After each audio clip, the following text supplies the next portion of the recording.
Hello, everyone. It's my pleasure here today to be talking to my good friend Juan Perez, whom I've actually known for many years from his UPS days. He is absolutely a thought leader, a visionary, an operator, and I've known him for many years. And the transformation he did at UPS, we had a very special relationship at VMware helping them. And then when I saw him pop up at Salesforce now in a bigger role, driving the digital transformation there, Juan, welcome to our program. It's my pleasure to be here with Sanjay. What an honor it is for me to spend some time with you. I'm looking forward to having a great conversation with you today. Wonderful. Juan, now how long have you been in your role at Salesforce? I've been with Salesforce now for a little over a year, and it's been just a remarkable journey for me, working for a great organization with a great mission, really focused on doing what is right for customers and, of course, doing right for the world. I think it's a pretty unique place to be in. Well, I want to focus our discussion in this Spotlight series on two keywords, cloud and security. What are the important aspects of what you look to in your partners as you think about transformation? Because you are the leading SaaS provider. How do you look at vendors as you partner with them from the dimension of where they are going in the cloud? Yeah, it's a great question, Sanjay. I have walked through a cloud journey, from having zero cloud in, cloud architectures, cloud presence in my previous organization, to really building a new digital transformation on cloud, both on having a solid internal cloud and, of course, participating in the external cloud. One of the most remarkable changes in technology to be able to support the needs of the organization. I think about cloud, obviously, from an internal cloud perspective and an external cloud perspective, as I mentioned, but security is equally important in both. And ensuring that you have a security mindset first with all actions that you take in enabling these types of capabilities in your business is extremely important. What I have also learned over time is that being able to enable that security strategy in support of your cloud strategy at the end of the day is also requires great partnership with companies like yours and others who actually can drive and support you drive your overall cloud strategy for the organization. So critical that security is always top of mind as you build and create your cloud strategy. And why is security so important to the enterprise data that you are housing, which is customers' choice, their own data, their own customers? Well, it's really critical, right? First of all, when you look at studies, there are all kinds of studies out there. Gartner reported not too long ago that 61% of organizations experienced a jump of 25% or more in cyber threats or alerts since the start of the pandemic. So think about that, Sanjay. The constant push for organizations to protect their environments, to protect their customers' data, to protect their employee data is actually magnifying. It's not slowing down. The average e-crime breakout time these days is now only 84 minutes. So not only are companies seeing more exposure when it comes to cyber threats, but those cyber threats are taking place at a much faster pace. That is why it's so critical that organizations continue to prioritize security. And of course, for companies like yours to continue to provide state-of-the-art solutions to help us protect our environments. We have lots of different things going on in IT with the advances in AI. Salesforce is making massive investments on AI. I believe that AI is here to stay. It's going to bring all kinds of new capabilities to extend the capabilities of humans.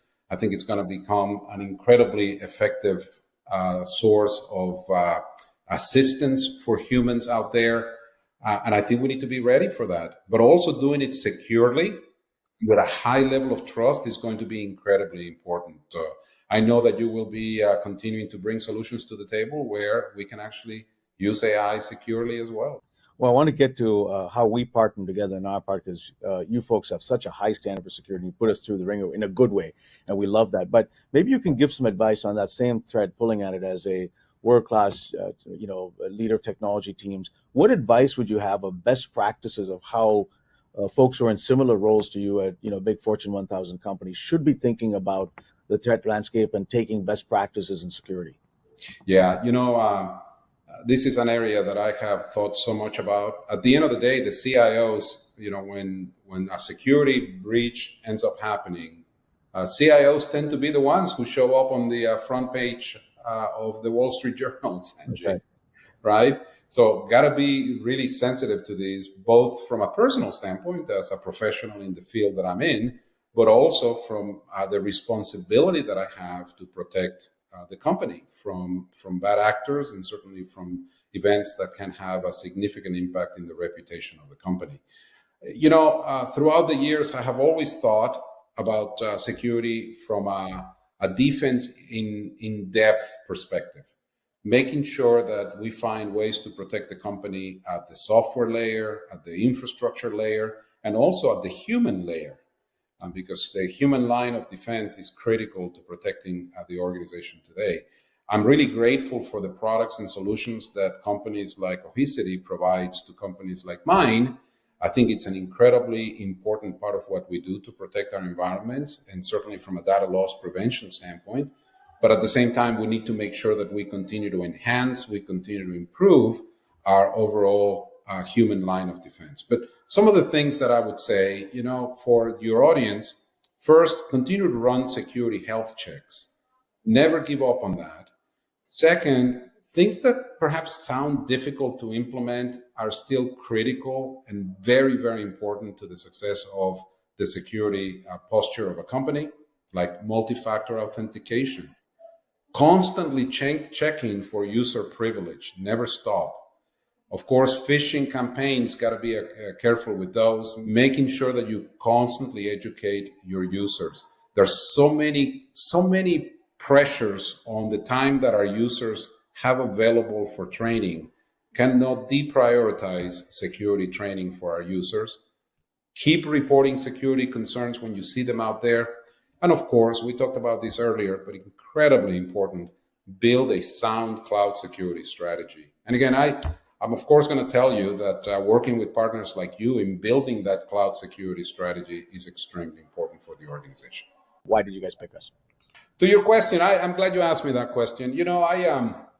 For the longest time, I have used a really basic comparison between vendors and partners to make my decisions as to how I ultimately do business with, who I do business with, how I do business with the companies that we select as partners. Sanjay, vendors, I got a lot of vendors around me.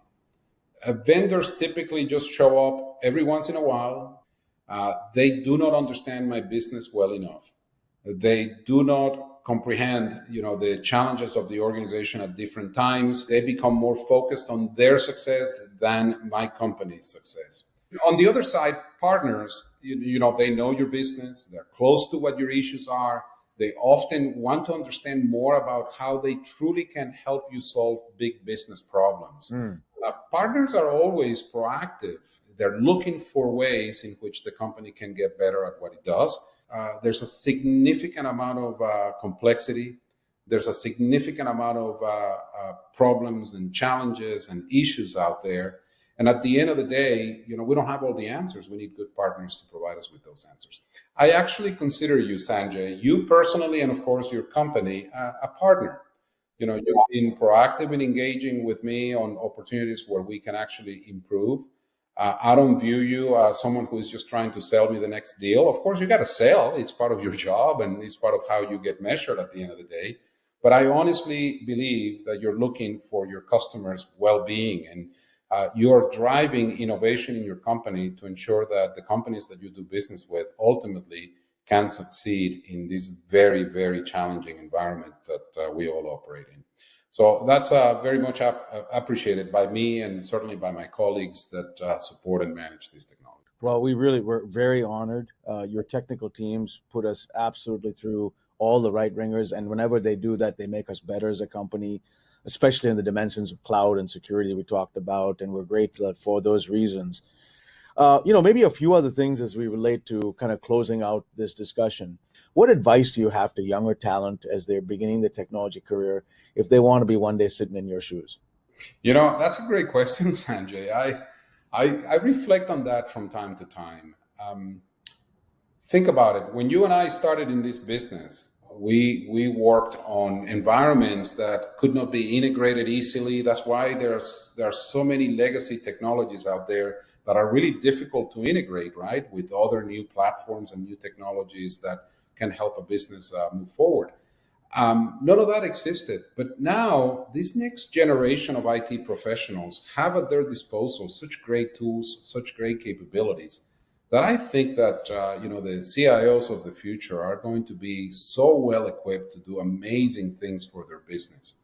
But there are certain things that are basic things that we definitely need to continue to expect from CIOs. One is have this curiosity, right, to constantly be learning and identifying and knowing more things that can ultimately help your business. Another one to me is, how do you get closer to the business to ultimately measure the value that IT provides, not just based on technology that's working, but more on the value that that technology is creating and generating for the business? The next one that I would say is that you have to be an inclusive leader that allows you to bring perspectives from multiple sources to be able to make the best and most informed decisions. And that includes working with partners like you, who can actually bring another perspective to the table in order for us to make the better decisions at the end of the day. And the last one that I would say, of course, is being able to distinguish between, what may be the next great shiny toy, and the real technology improvements, the real technology developments that are going to make a significant difference in the way that you run your company. Well said, Juan. Listen, I've known Juan for several years now, maybe at least a decade. And he's everything he just said just now: authentic, sincere, a leader, articulate, a representative to his community, but also to the broader workforce of those type of values. So it's just been an honor. I think this conversation has been enormously helpful to cover the gamut of cloud and how you folks are innovating in SaaS, how we should be thinking about the threat landscape, especially data and data security and ransomware protection where we play in. So thank you so much for your time. Well, it's my pleasure, Sanjay. I'm so glad that we had the opportunity to connect. Again, I'm grateful for your partnership and support. I'm excited about what your company is going to continue to do to support companies like mine and others. Thank you, Sanjay. Great to speak with you, man.